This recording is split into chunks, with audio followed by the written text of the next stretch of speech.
Good afternoon. Phil Lindemann with your news from Avalanche Physical Therapy on Krystal 93.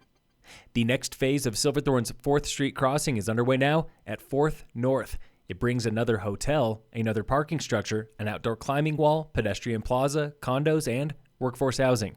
Tim Fredrigo with Millender White. Demoing the old structures that were on site. You may have seen a lot of street work going on. That's in collaboration with the town of Silverthorne. They're putting in new water infrastructure. The new unnamed hotel comes with a rooftop bar and ground-level restaurant. There's clearly demand. There's a shortage of, high-quality hotels in the community. This one will be at a slightly lower price point than the Hotel Indigo at 4th Street Crossing. Foundation for the hotel and workforce housing is poured next spring.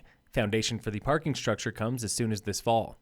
Next door at Bluebird Market, tomorrow is day one of a 3-day grand opening celebration. Outdoor games, we've got skee ball competition, kids events, we have a movie night, we have bands throughout. It's going to be super fun. Bluebird Market has been open for 7 months now, but Fredrigal says it's time for a proper housewarming party. We've got giant yard games, arts and crafts. We have face painting, caricature drawings, a skee ball tournament. And then Saturday afternoon, progressing into the evening, we have 6 full hours of music. The grand opening continues all weekend.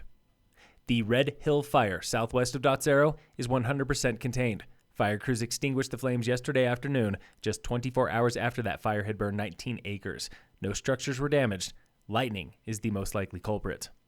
Colorado's new Office of Climate Preparedness is giving $35 million to victims of recent wildfires and other natural disasters. Homeowners and even local governments can apply for up to $50,000 in grant and loan relief. $15 million goes to rebuilding after a disaster. $20 million goes to construction before a disaster, like fire-resistant materials.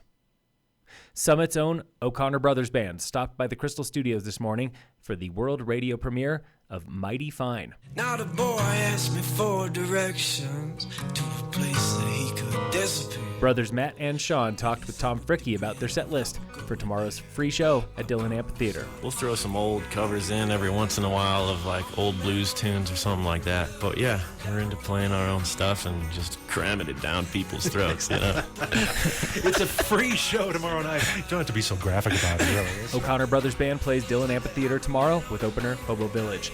Doors are at 6. Music starts at 7.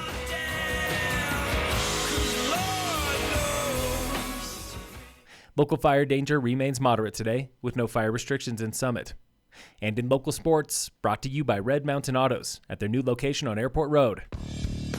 Today on The Warmup. When you're driving, it's not really just out there for fun because everyone's there to win. Every lap, you need to be perfect with your line. That was 15-year-old Tavian Rougemont of Summit Cove, explaining the difference between carnival-style go-karts and his summer sport, karting. Everyone who's been in, let's say, Formula One, they all started in karting, exactly the same thing that we're doing now. Tavian travels the state with his club for the Colorado Kart Tour. Last weekend, he was racing at Pikes Peak International Raceway, where heavy rain puddles were a hazard. There was a puddle about almost a foot deep, it seemed like, and, you'd go over it and you couldn't tell if you were making it out of it or not. You just hydroplane and hope for the best. Tavian says he does not really mind racing in the rain. And he proved it, taking 1st and 3rd last weekend in a kart he souped up himself. It's just so much more satisfying knowing that you were the one that got the kart exactly where it needed to be to pull that off. Also making the podium at Pikes Peak was Breckenridge driver Caden Bell. The two are racing again in 2 weeks in Grand Junction before the season finale at Bandimere. This has been The Warmup, brought to you every Thursday and Friday by iFurnish in Frisco and Kremling. Tomorrow is opening day of MTB Nationals at Winter Park, where local rider Nico Konecki enters the cross-country race ranked 3rd in the nation. Several other locals will be there too, including his brother Lassie.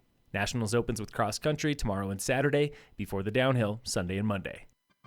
Phil Lindemann with your news from Avalanche Physical Therapy on Krystal 93.